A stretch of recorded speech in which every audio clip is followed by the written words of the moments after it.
सुबह का वक्त था। स्कूल की घंटी बजी और बच्चे अपने अपने बैग लिए क्लासरूम में पहुंचे। क्लासरूम में हल्की धूप खिड़कियों से आती और लकड़ी की बेंचों पर बैठी बच्चियों और बच्चों की हल्की हलचल थी। गरीब बच्चा अर्जुन, 10 साल, पतला, साफ सुथरे कपड़े नहीं, पर आंखों में तेज और जिज्ञासा, धीरे से अपनी सीट पर बैठा। उसकी माँ ने सुबह जल्दी उठकर उसे पोर्टेबल खाना दिया था। आज भी हिम्मत रख बेटा, पढ़ाई में मेहनत करो, माँ ने कहा। अर्जुन ने सिर हिलाया और किताब खोली। वो शांत था, दूसरों से अलग, पर उसके भीतर एक अजीब सी चमक थी। असली कहानी थी उसकी। गरीब, साधारण सा दिखने वाला बच्चा, लेकिन अंदर कुछ बड़ा होने वाला था। क्लास में teacher miss Shalini, mid 30s, उच्च शिक्षा वाली, घमंडी और कठोर प्रवेश करती हैं। उनकी नजरें सभी बच्चों पर पड़ीं और धीरे से मुस्कुराते हुए अर्जुन की ओर बढ़ीं। आज मैं देखना चाहती हूँ, कौन मेहनती है और कौन नहीं।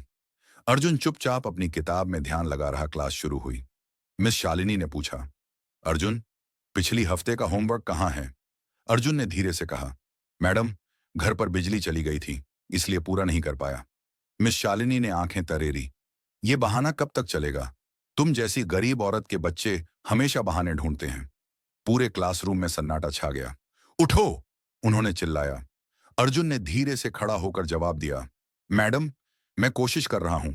लेकिन मिस शालिनी ने जोर से कहा, कोशिश से कुछ नहीं होता। तुम जैसी कमजोर और गरीब सोच वाले बच्चों का यहां कोई स्थान नहीं। और फिर उन्होंने अर्जुन को क्लास से बाहर निकाल दिया। अर्जुन बाहर आया। सड़क की हल्की धूप उसकी पीठ पर पड़ रही थी। दिल टूट चुका था, आंखों में आंसू। क्यों? मैं हमेशा दूसरों की नजर में छोटा दिखता हूं? उसने फुसफुसाया। भीड़ में कुछ बच्चे खड़े थे, चुपचाप देख रहे थे।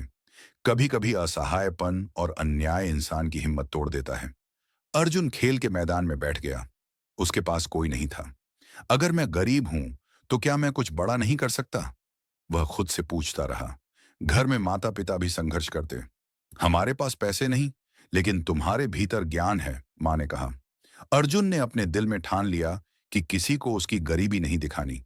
लेकिन उस समय उसके भीतर एक रहस्यमय शक्ति और आत्मविश्वास धीरे धीरे जाग रहा था।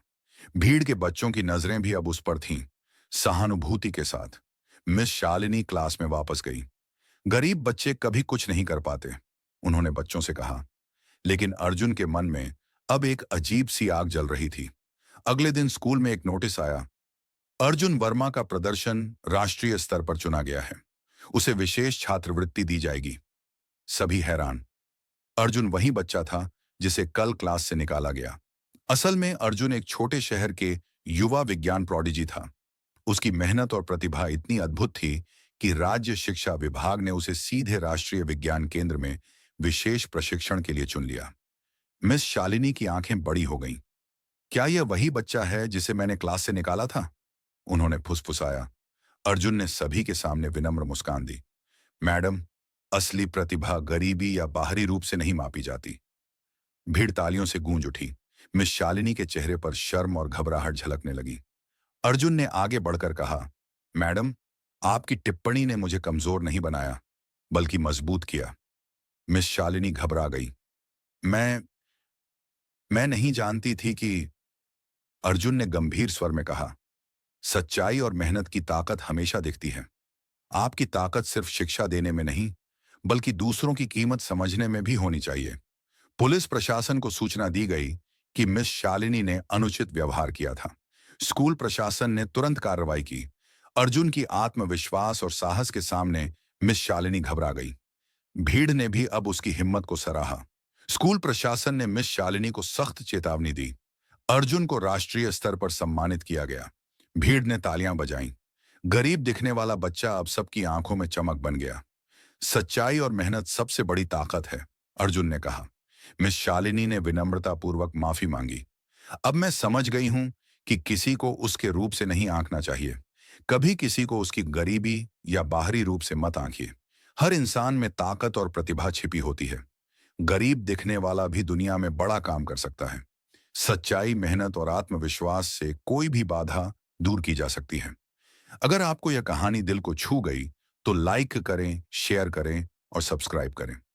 ऐसी प्रेरक कहानियों से सीखिए, सच्चाई और मेहनत की ताकत किसी बाहरी रूप से नहीं नापी जाती। हर बच्चा खास है, हर मेहनतकश इंसान सम्मान का हकदार है। बस जरूरत है उसे समझने और उसका मार्गदर्शन करने की।